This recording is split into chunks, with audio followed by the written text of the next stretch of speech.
They tried to zip-tie me on my friend's driveway like I was some stranger who didn't belong. And for a minute, it stung. Like you wouldn't believe.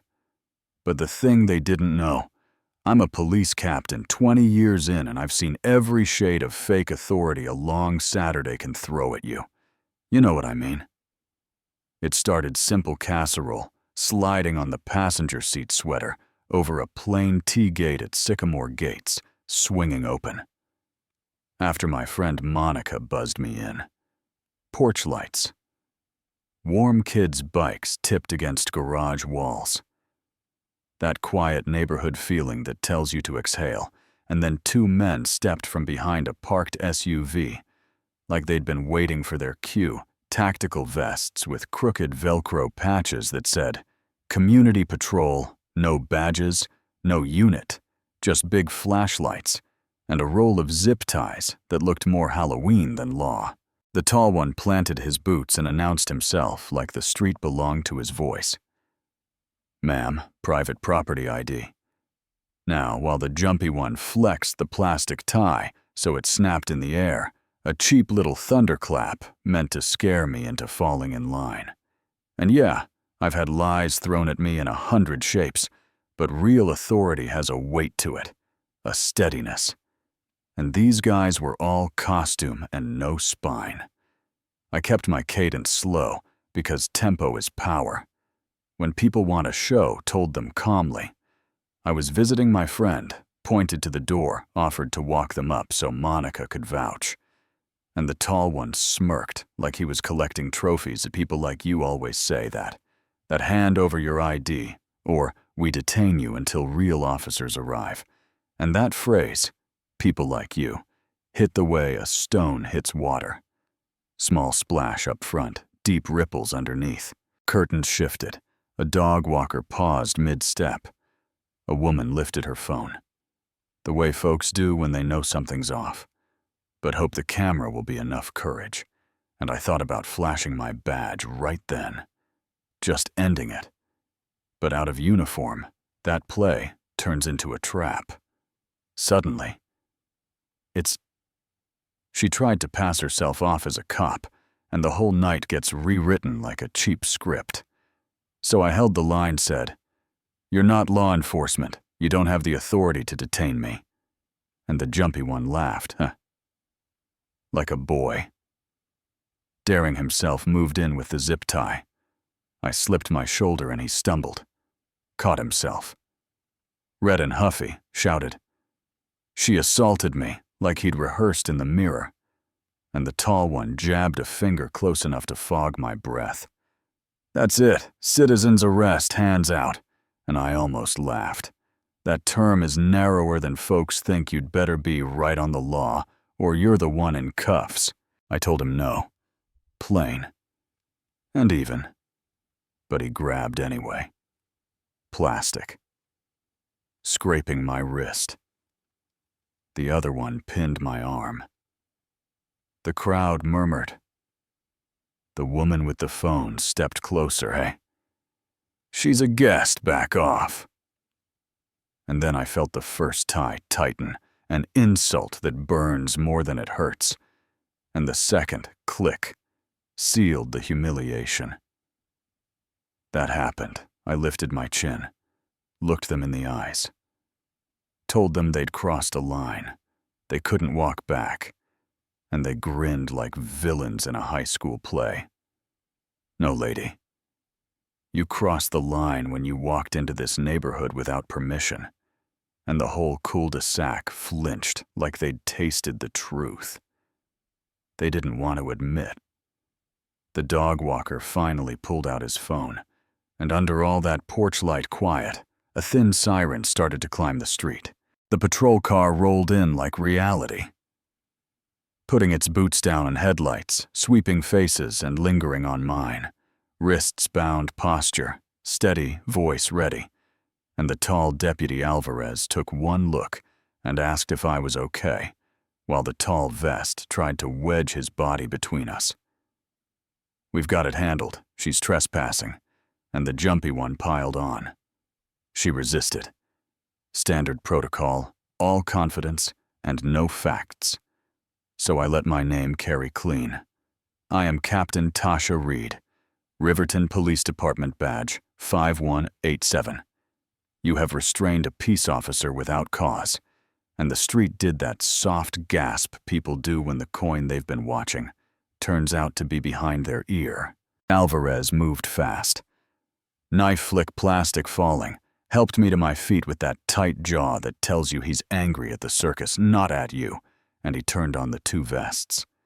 Get their IDs now, and everything started to tilt the other way. The woman with the phone saying she got all of it. The dog walker admitting he recognized me from cookouts. Neighbors muttering shame. Disgrace. Someone whispering. It never should have gotten this far. And Monica charged out with a kitchen towel in her hand, like it was a flag. She's my guest. I buzzed her in. How dare you put hands on her? And the tall one tried the last weak card. Look, she could have said she was a cop. Sooner, none of this had to happen. And I stepped close enough that he had to meet my eyes. It was never about who I am. You decided I didn't belong before you knew me. Badge or no badge, you were always reaching for those ties. Alvarez's partner lifted the props, folding knife plastic cuffs and unmarked vest, and said the quiet part, loud impersonating authority, restraining someone without cause. On a guest's driveway. That's unlawful detention at best, and he let the silence finish the sentence, the way it needed to land. They sat the two of them in the cruiser, separated windows, reflecting their faces back at them, like honest mirrors. And I finally felt air moving through my ribs again. Not triumph, just control. Returning to a room where someone had turned down the dimmer switch on dignity. And Alvarez glanced at my wrists and said softly he was sorry. I had to stand there that long, and I told him I chose to. Sometimes you let the story tell on itself. Sometimes the camera does the heavy lifting, because people don't believe quiet until it's loud. By morning, the neighbor's video had gone beyond everywhere. Shaky hands, porch light, bouquet, the snap of plastic, my badge number hitting clean, and my phone buzzed itself across the counter messages from officers. I respect, from old classmates, from strangers. A lieutenant texting you showed restraint most of us wouldn't have, and Sycamore Gates rushed into an HOA meeting that felt like a confession line. Folks asking how two guys got to strut in cosplay all summer.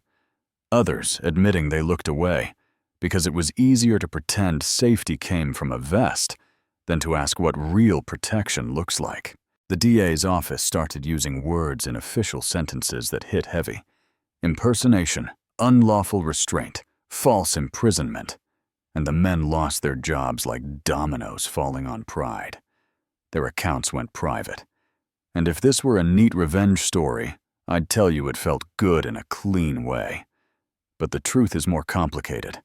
A viral clip doesn't fix the quiet math people do before they speak up. It doesn't give dignity back on the spot. It was taken, it just shines a light and dares you to keep it on. A couple days later, Monica and I sat on her back porch with cicadas doing their loud summer sermon, and she asked what I took from it, and I told her straight. Authority built on ego is dangerous. Those men didn't just humiliate me, they put me themselves, and this whole street at risk.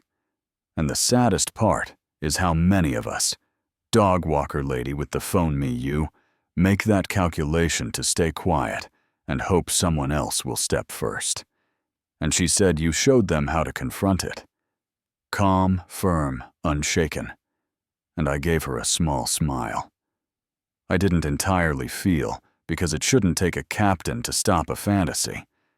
What about the person without training, younger, more scared, less sure of their voice? Imagine that night with someone else in my shoes. That's what keeps me up. I posted my own statement the next morning. No press backdrop, just words. No one has the right to restrain, harass, or humiliate. under the excuse of authority. Real authority protects. It doesn't control. This isn't just my story. Watch who you give power to. Don't be silent when it's abused. And it traveled the way fire travels. When the wood is dry, people saying thank you, or arguing, or confessing more than they meant to, and Alvarez called to say the case would move at the speed. Cases, move interviews, charging decisions, calendars that don't care about headlines. And I told him I understood. A few evenings after that, I walked the same loop at sunset to prove to my bones it was still a normal street. Grills working bikes back, a kid waving with both arms, and the woman who filmed came down to meet me. I should have spoken sooner, she said, and I shook my head. You did speak next time. Say it 10 seconds earlier. And she nodded like she meant it. Look, if you're waiting for a tidy bow, I don't have one. Brent and Kyle will have their day in court. The HOA will write new rules. Some other town will wake up to its own video and argue over where the line is, and somewhere a vest is being ordered. For all the wrong reasons, but here's what I can control. The lesson I carried out of those zip ties. If you see a voice with no authority, a rule with no law behind it, a uniform with no badge, don't hand it your obedience because it's loud. Ask questions. Record if you must speak before it turns into a scene. And if you're the one with a little power in your pocket, remember, it's not a costume. It's a promise.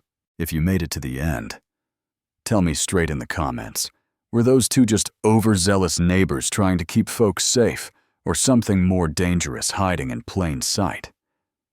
Where do you draw the line between community watch and prejudice in a vest? And have you ever stood on a sidewalk and stayed quiet? What would you do 10 seconds earlier next time, like the video? If you believe real authority should protect, not control, and subscribe.